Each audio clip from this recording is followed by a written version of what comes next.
We're trying to find x squared minus y squared. We have an expression for x and one for y, so let's plug those in here. Another name for x is 2t, and of course that's squared, minus, what's another name for y? T over 3. Let's square that. So this is 4t squared minus t squared over 9. So if we know what t squared is, we can calculate a value for this. This box is the same thing as x squared minus y squared.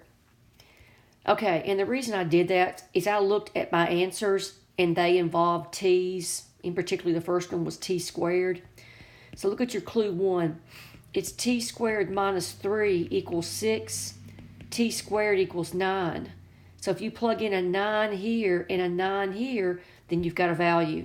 So clue 1 works. Clue 2. T cubed equals negative 27.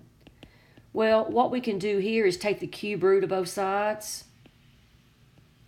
The cube root of t cubed is just t, because 3 divides into 3 one time and there's none left over.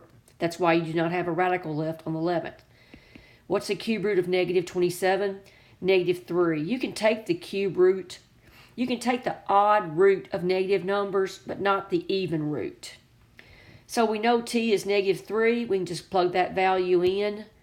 T right here and negative 3 in there, and you can calculate a value. So both clues work. So your answer is D.